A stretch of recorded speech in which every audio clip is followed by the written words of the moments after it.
Anggota Kodim 0813 Bojonegoro yang berada di Desa Jatimulyo membaur dengan emak-emak warga desa setempat untuk bangun keakraban bersama emak-emak PKK Desa Jatimulyo.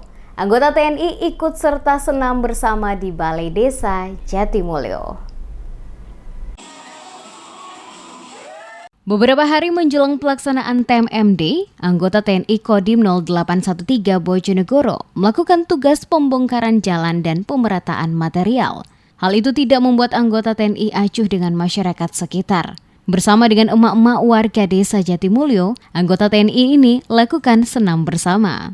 Selain sebagai sarana untuk menjaga kebugaran fisik, anggota TNI bersama emak-emak PKK lakukan senam bersama untuk refreshing, serta menghilangkan penat di tengah rutinitas kegiatan pra-TMMD.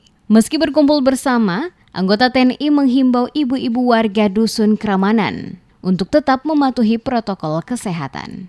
Berbaur dengan ibu-ibu, selesai melaksanakan kegiatan, pembangunan meratakan jalan, kita dengan tim berbaur dengan ibu-ibu untuk melakukan senam, mencari keringat, menghilangkan stres karena sudah 2 pekan di sini kita belum pulang, belum ketemu sama keluarga.